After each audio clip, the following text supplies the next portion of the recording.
A new dawn, a new horizon of healthcare delivery and patient safety.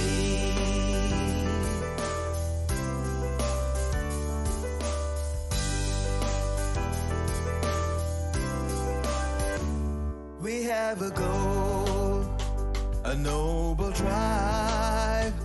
Hand in hand, step by step, we will thrive.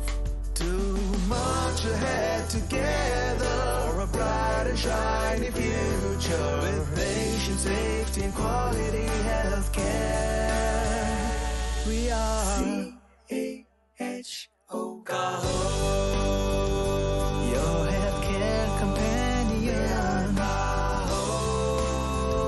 Standing right by your side.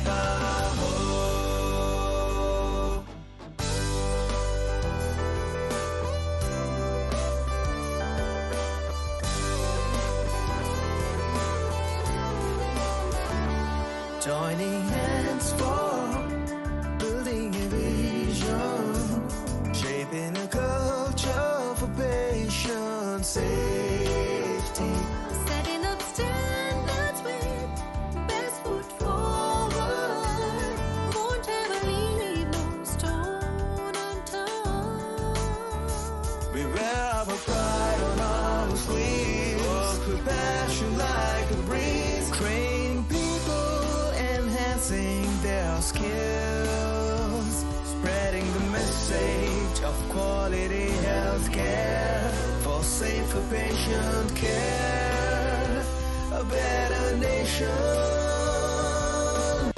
We have a goal, We have a goal, a noble drive. noble drive. Hand in hand, step by step, we will thrive. To march ahead together for a bright and shiny future with patient safety and quality healthcare. We are CAHO, your healthcare companion. Standing right by your side.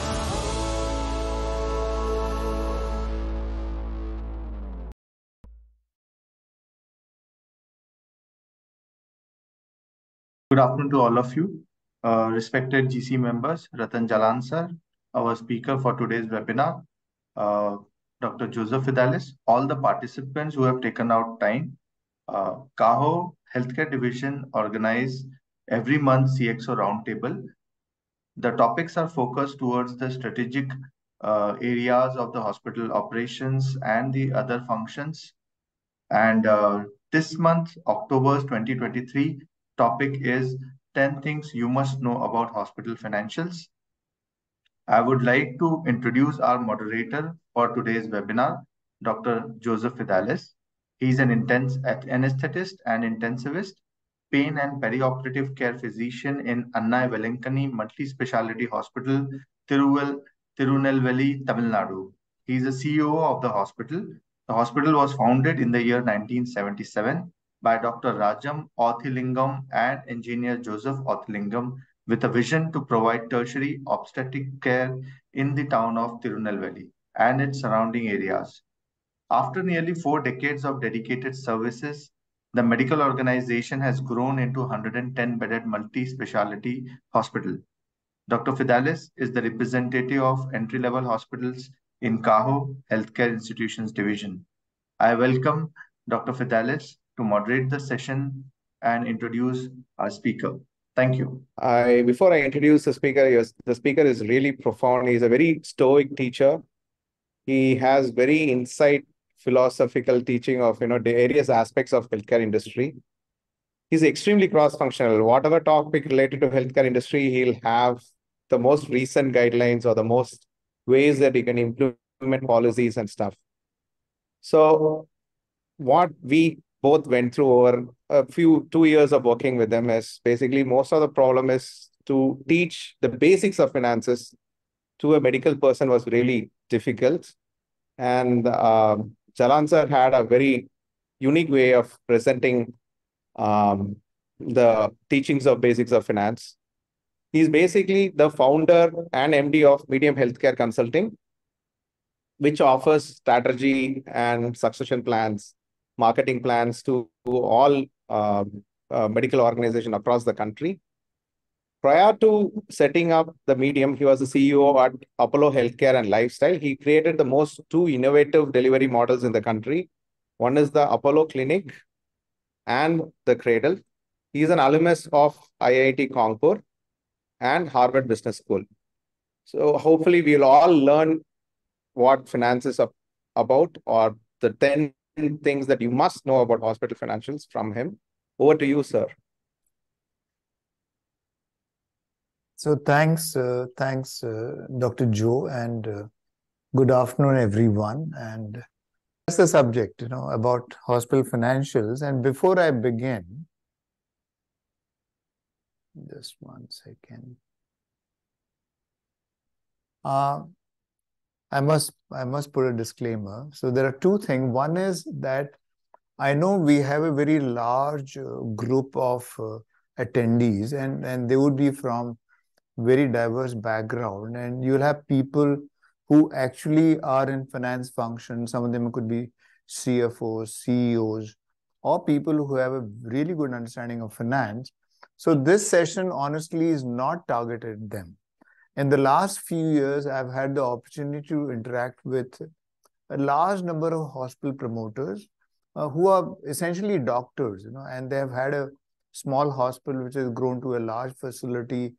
And I've had interaction with them across the country, and I find that a lot of them actually don't have an understanding of finance, honestly. And that's what I've gathered. So this session actually is aimed primarily at such people, if I may say. And to that extent, it is quite basic and quite fundamental. And those of you who have a good understanding of finance obviously would find it let's say, quite uninteresting or not actually very useful. And I must caution you for that. And the other thing is that I've kept it deliberately oversimplified. So I've not tried to capture too many nuances, and I must mention that. The other thing, in all honesty, I must mention that I'm not a chartered accountant or an MBA in finance. So my understanding of finance itself is quite limited. So it's just that I picked up few of the key themes, if I may say, which I've come across very often, and I thought I'll talk about it. So in fact, the first one, if I say, is what is income?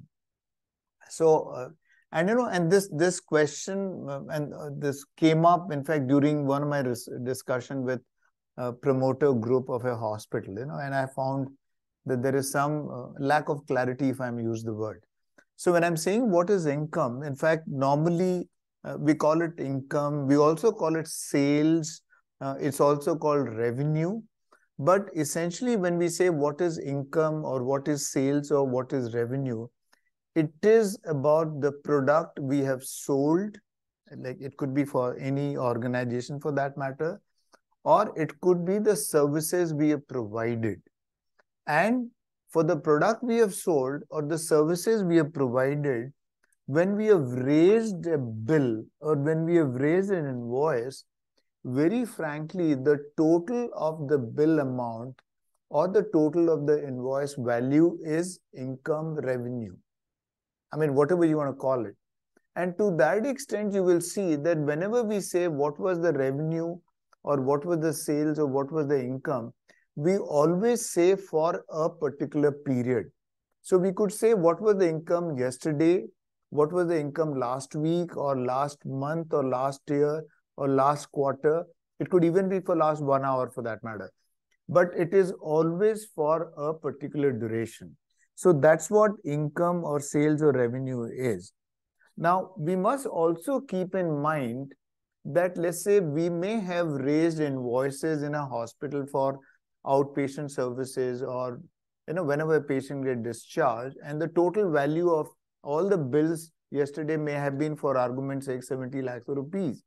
So I'm just saying the revenue actually has nothing to do with collection in a manner of speaking.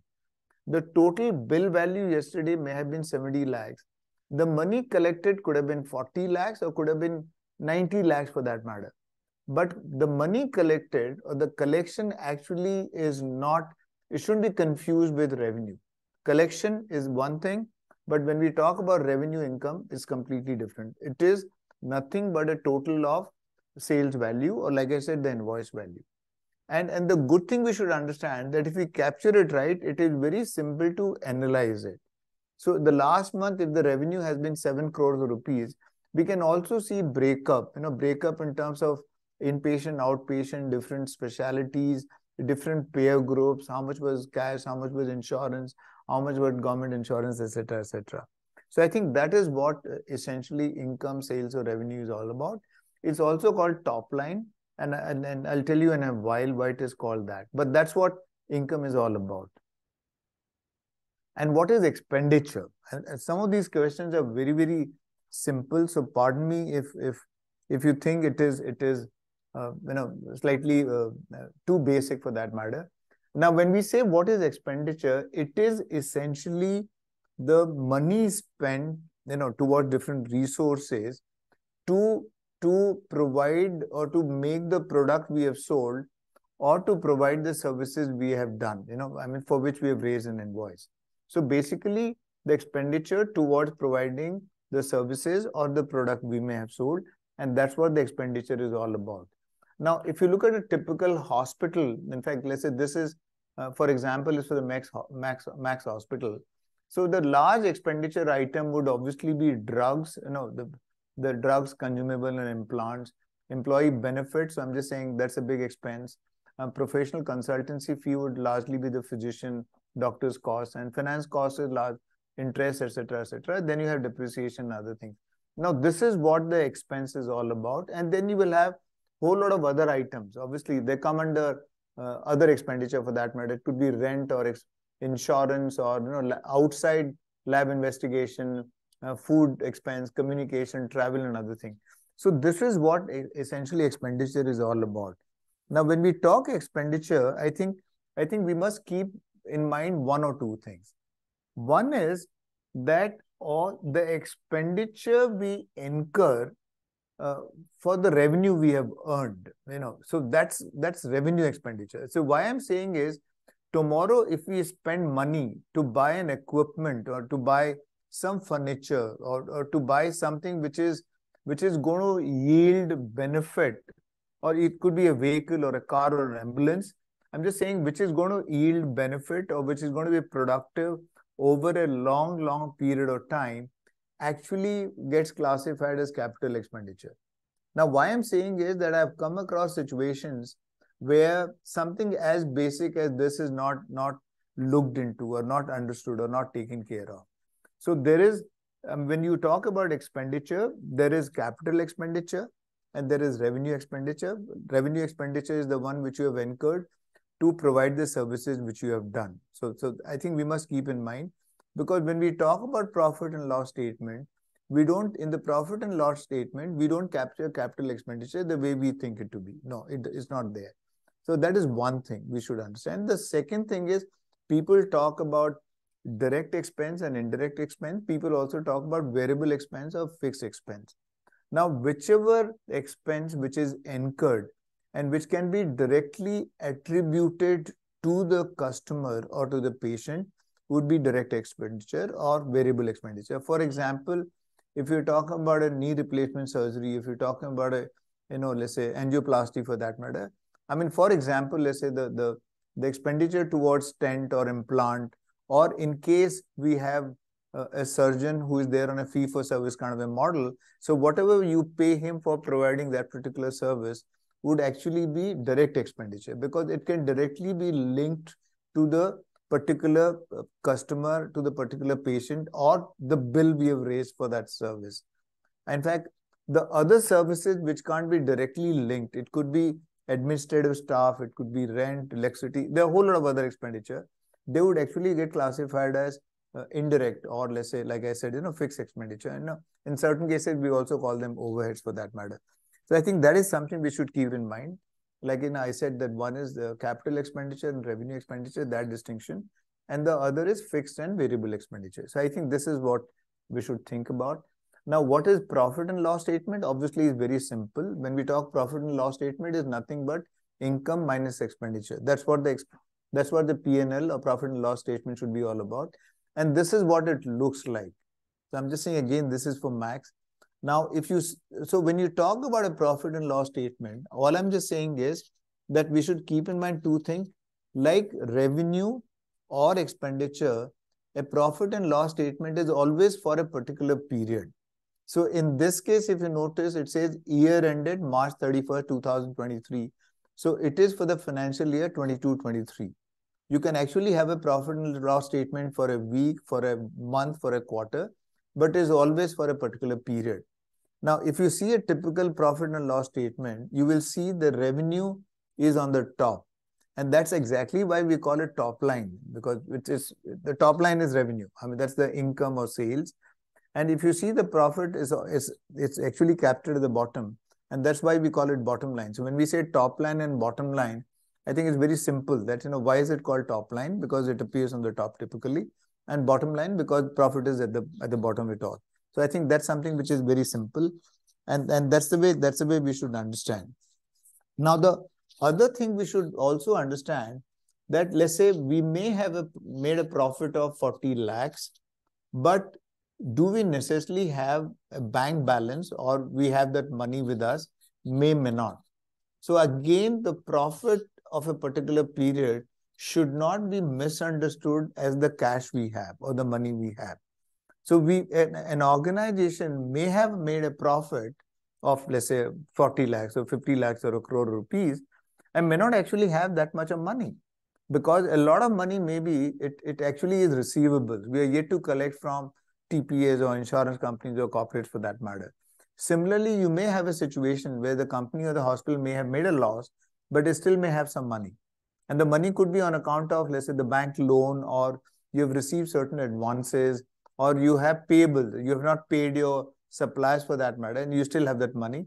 So I'm just saying, again, the profit or loss should not be misunderstood or should not be thought of as something which is kind of similar to or the same as having money in hand or not having in hand. So that's one thing which I wanted to emphasize. The other thing is, when people talk about that, how do we improve profit? And I think the answer is very simple. And again, pardon me if I'm coming across as oversimplified. So I think when we talk about improving profit, I think as anyone would say that the only way you can improve profit is by increasing revenue or reducing expenditure.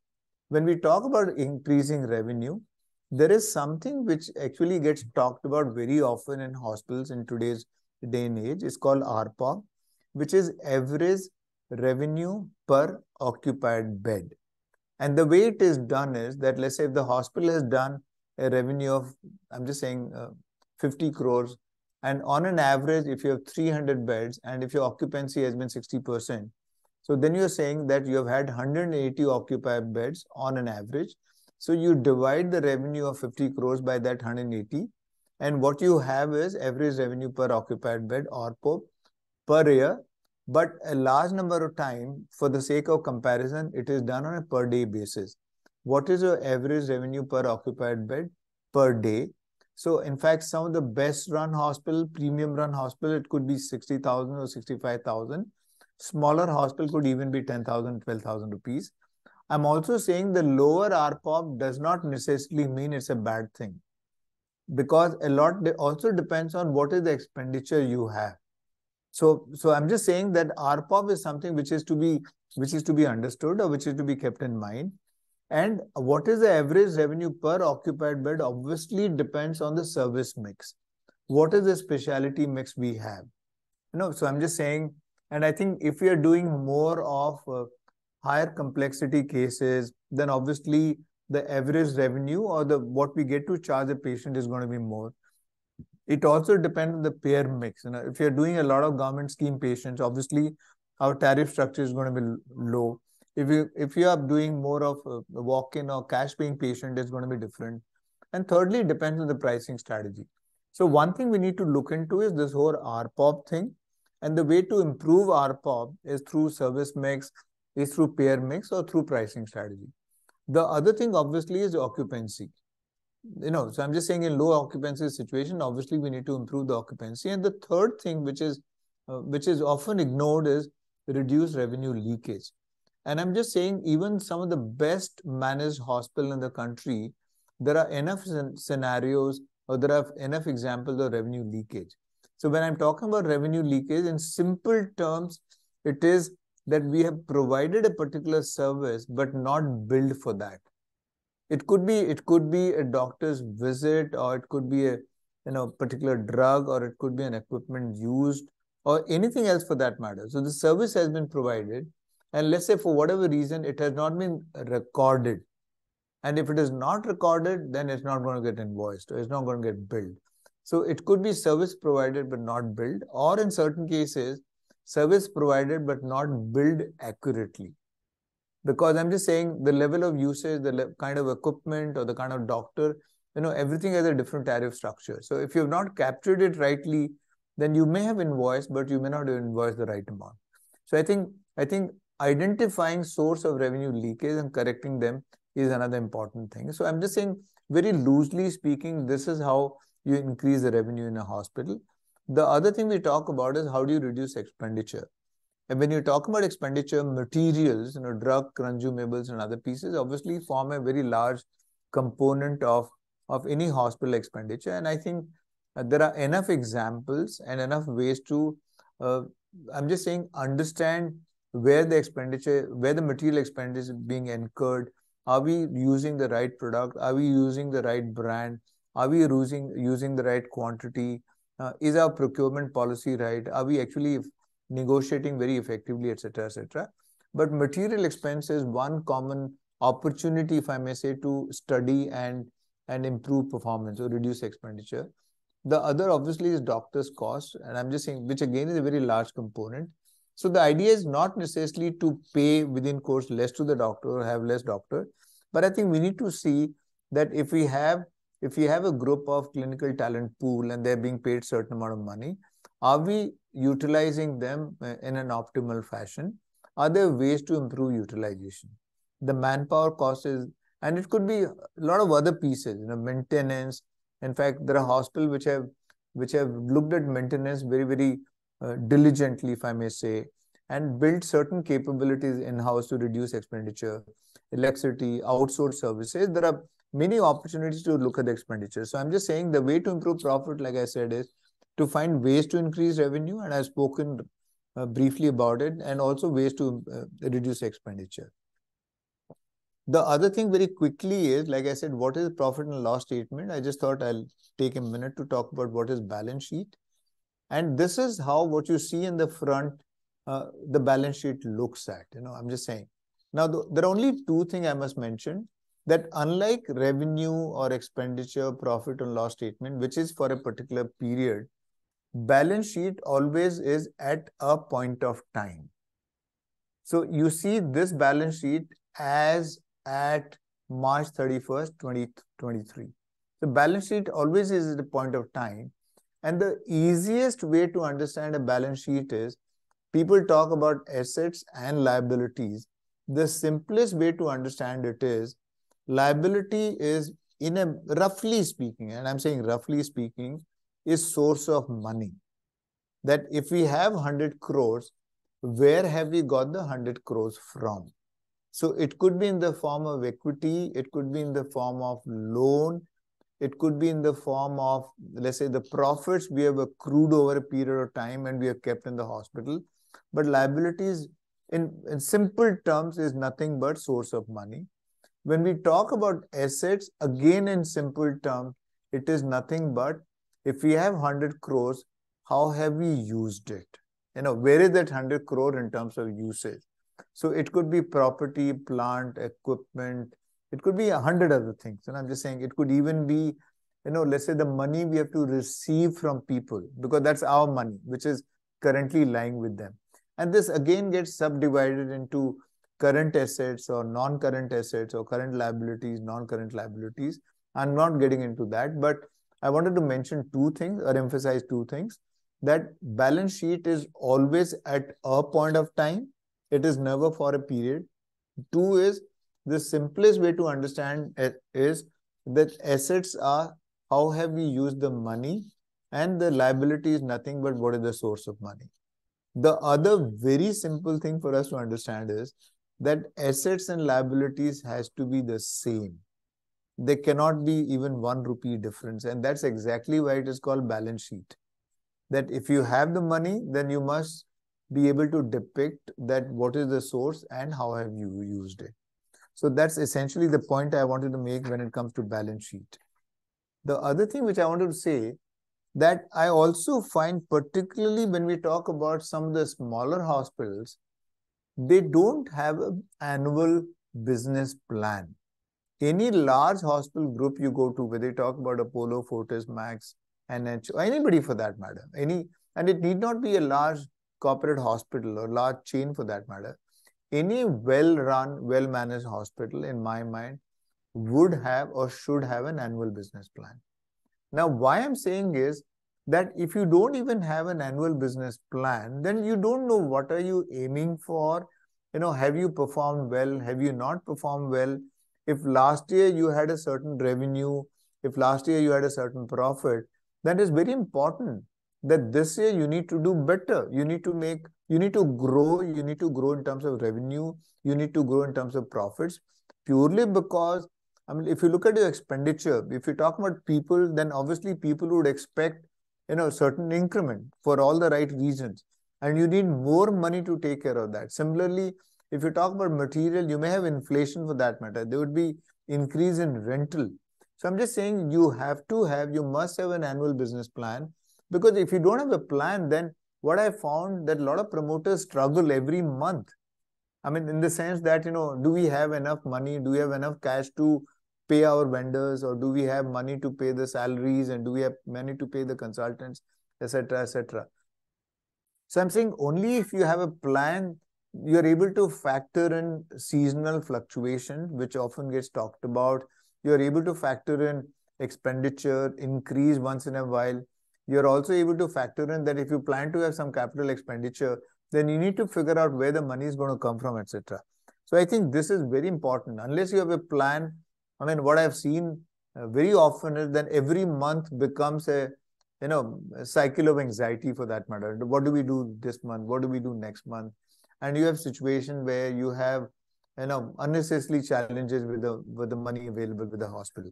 So that's something which is in my mind very, very crucial for us to think of. The other thing is, I must mention, because again I think it doesn't get the kind of attention it needs.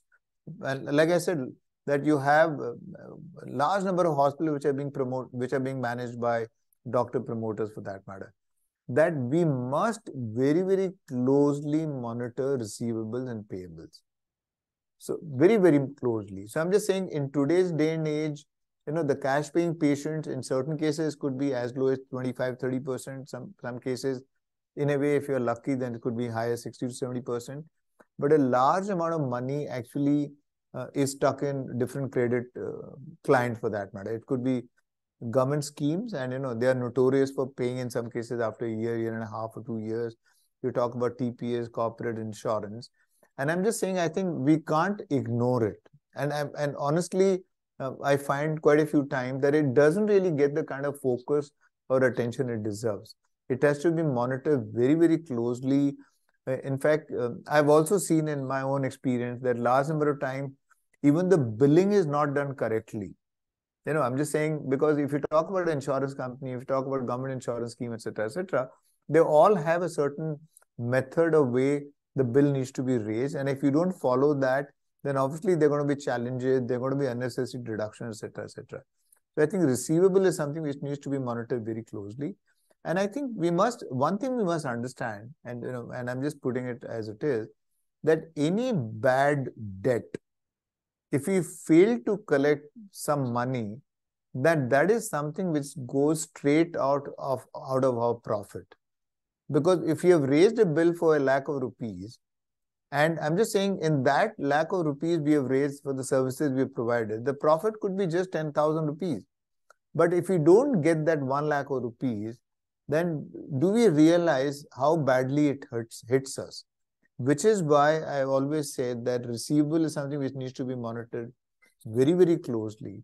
Because if we don't do that, we won't be able to do a good job of managing payables.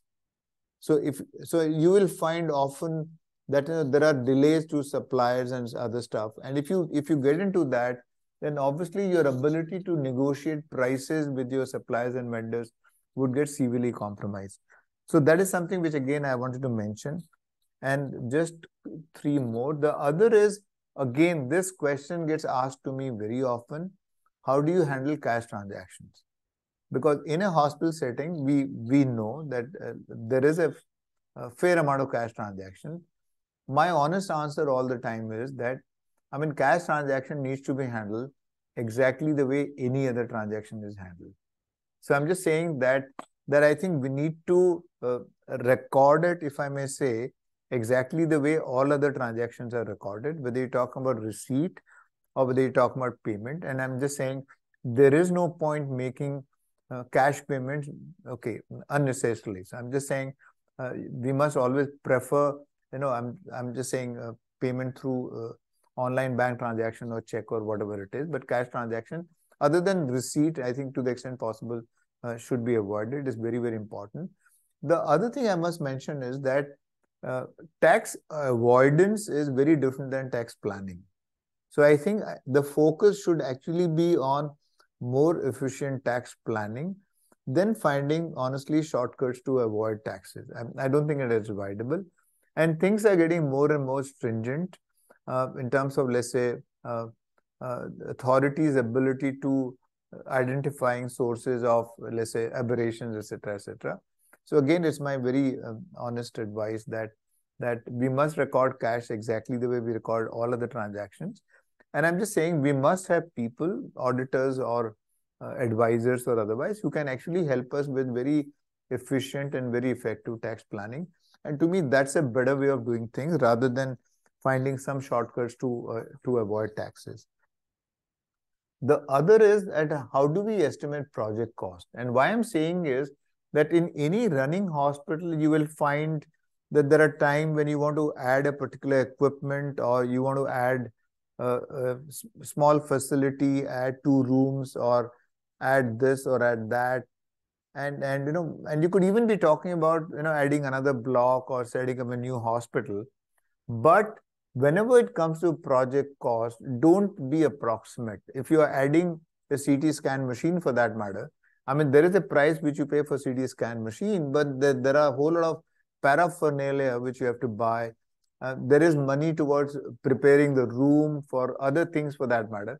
So whenever you're talking about cost, be as comprehensive, if I may say. Think of all the related costs and capture it as accurately as you can. And also provide for some contingency. I've seen very seasoned promoters who, when they build a hospital, and they just say that I'm building the 100-bed hospital and it's going to cost me, let's say, I'm just saying 40 crores or 50 crores for that matter.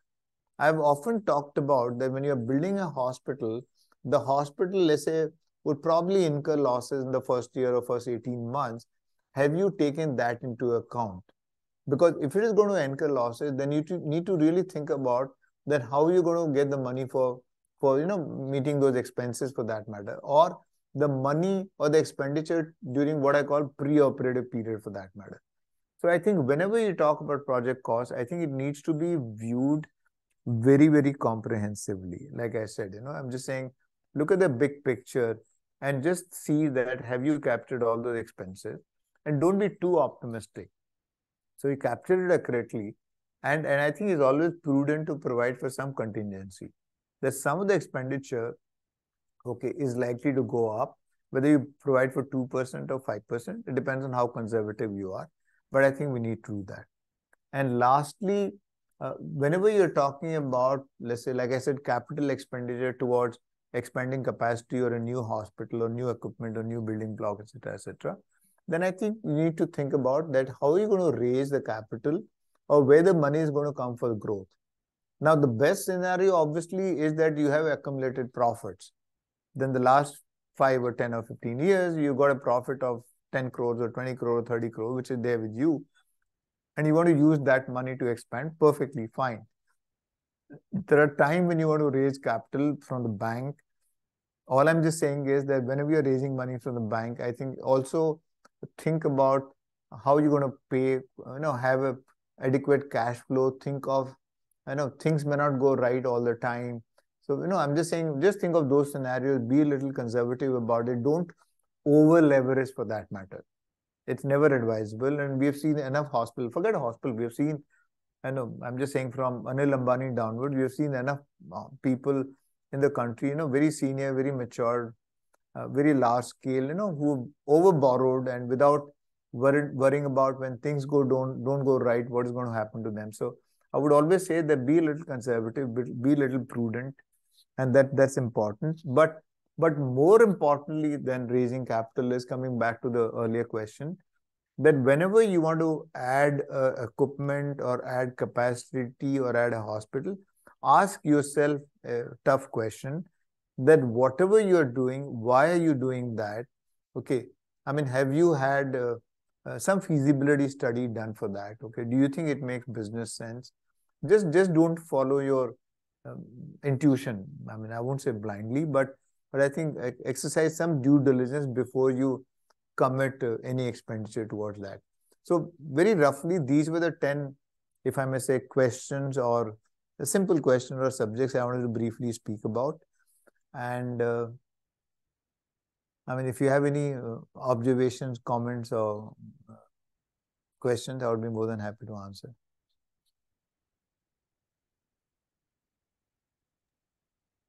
Sir, well done. And, it was pretty concise and elaborative about the basic 10 financial things that we all should know.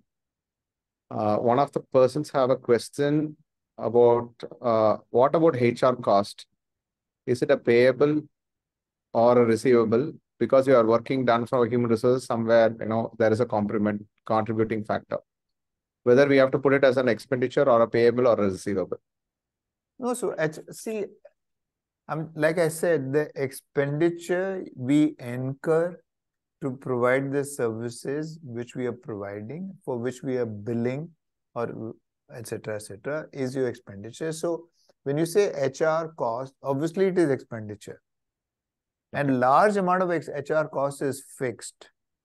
Okay. I know, unless you're talking about fee for service. Now that is different. I'm just saying fee for service is variable, but otherwise it's largely fixed. Sir, how do we calculate? Can you give us an example of how calculating an average revenue per occupied bed? So let me say that if there is a hospital which does 200-bed hospital, and on an average, let's say it has an occupancy of 60%. So what we are talking about is 120 occupied beds in a year. Very. Now, if that hospital does, for simplicity's sake, a revenue of 60 crores, so what we are saying, 60 crores of revenue in the year, 125 occupied beds, which would mean 50 lakhs ARPOB, average revenue per occupied bed in a year. If we divide that by 365, that's the number of days in a year, the answer we get is your ARPOB per day. So I think, and I'm just saying, I think it's a good thing to monitor, because like I said, that if you want to increase your ARPOB, then you have to look at the specialty mix, that are we getting, should we get more patients for, let's say, more difficult cases or high paying specialties? Should we change the payer mix, or should we tweak our pricing strategy, etc., etc.? So I'm saying ARPOB is a good indicator for improving revenue. And the other obviously is occupancy. Sir, Mr. Ranjit Krishnan has asked, is there any specific things that as a CEO can look into the balance sheet of a company to look at the financial position or some kind of red flags or green flags, how the company is doing on basis of the balance sheet of the company? So so I'm not going to state the obvious as in, so I'm just saying, obviously you need to ensure that you're growing. That's important. Okay. There's a healthy growth in your financial performance. That's important. And you're also making decent margin, if I'm using the word, whatever is the benchmark you want to set for yourself.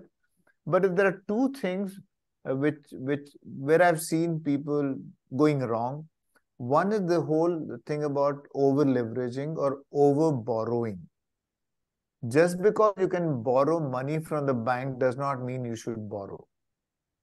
Because I'm just saying it's a commitment, it's a liability. You have to obviously pay the principal and the interest and all of that.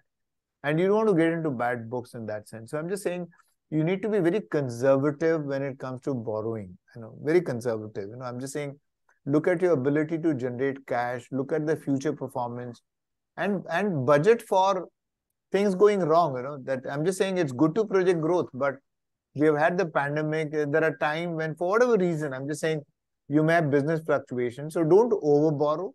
That's something. The other thing which I've already talked about is that monitor your receivables very, very closely. Very closely. So one of the questions from Ravi Malareddy is, can you give a few examples on pricing strategies or how to increase the revenue? Is there any specific strategies other than what you have mentioned in the PowerPoint? So I think when it comes to pricing strategy, one is that you also need to look at the benchmark, as in, so I'm just saying, look at your competition. And when I'm saying competition, I'm talking about relevant competition. I'm just saying where you typically, in a way, get the patient from, or if they didn't come to you, where would they go to? So look at relevant competition, look at their pricing strategy, and then see that how are you priced in comparison to them. Okay, so I think that's one way to look at it. The other thing, you must also understand that, when you talk to patients, nobody is going to say that's the right price, honestly. I'm just saying, or not too many people will say. I think largely, at least in a hospital setting, almost everybody thinks that you're overpriced. But I'm just saying, there is a certain sense you get, that how do patients feel about the pricing? Okay, and I think, and to that extent, you may find that there are areas where, if you price your services, let's say 5% or 10% higher, okay, it won't impact the volume for that matter. So I think you need to be very selective or very choosy about. It's not that you need to improve or increase your prices uniformly across everything. No, don't do that. So I said one is benchmarking with the relevant competition. The other is you can actually examine it a lot more in a much more granular fashion. You talk about outpatient services, you talk about inpatient services. There are various items. Okay. Then I think you need to be very careful about which are the items where you can increase. Even if you increase the price by 5 or 10%, it won't impact the volume. So just look at it closely for that matter. Mr. Ranjit Krishnan has asked one more thing which I have the same doubt on. ARPOB is to be calculated with the total revenue or the top line number. Total. Not with the inpatients alone. No. So I'm just saying, for simplicity's sake, hospital take total revenue, and obviously it is simple. They don't take just the inpatient. So they take the total revenue, like I said, divide by, on an average, occupied beds, and 365, that's the ARPOB. One more question is, why do companies take the variable, that is the EBITDA, as a success rather than the actual profits after paying taxes or tips? Why don't they take the actual profits, but they take EBITDA as one of the indicators that the company is doing good? Why is that? Because again, I must admit that I'm not a chartered accountant or a finance guy, but my view is that whatever comes after EBITDA, which is, let's say, your tax or depreciation or interest costs and other pieces, you have very little control on them. So if you're talking about measuring performance, okay, then you focus on EBITDA because that is what you can manage. That's what you can control. So can we control revenue? Of course we can. Can we control expenditure? Of course we can. So which is the reason I think there's a lot more focus on EBITDA. So if you got good EBITDA margin, then obviously your profit before tax or profit after tax also is going to be good. I mean, very few people say that EBITDA margin is fine, but I will focus on profit before tax or profit after tax. I mean, I don't think there's much scope for us to tweak around there. I think those are the questions at this point of time. Sir, can you give a very common consensus on, is there any optimal to equity ratio, optimal debt to equity ratio, that is, amount that, percentage that you can borrow on based on the equities that you have? Is like, 40% of your equity that you can borrow the money, something like that. Do you have any benchmarking values that can be? So I think people talk about debt equity of even 60 to 40. People talk about that. And I think in a well-run, well-conceived hospital situation, is that something which is doable? I think it is doable. The more conservative would be probably 50-50. Okay. And I think folks who are over-aggressive, I've seen situations where people would go as far as 80-20, which I think is a bit risky. So, I mean, in my view, I think 60-40 could be, and again, in a well-conceptualized, well-managed hospital setting. Okay. I think that's the answer, sir. None other questions are very specific.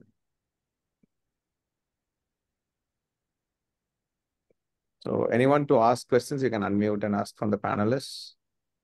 It's open for discussion.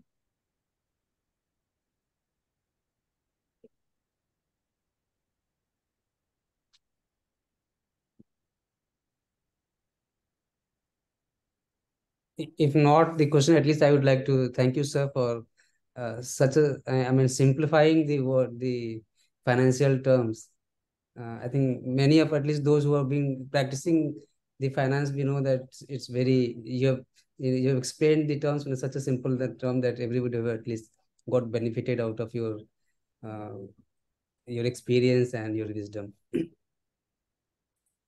So I just thought, that was the intent, that I just thought if I can try to put it in a slightly simple fashion and not worry too much about nuances. I'm just saying, however much we understand, can a smart MBA, finance or auditor confuse the hell out of us? I'm sure he or she can. But I'm just saying, at least if there is some basic understanding, then there is some protection, if I may have. Because again, it sounds very unfortunate that I've come across situations where an auditor will tell you that this is not the revenue because we have not collected the money.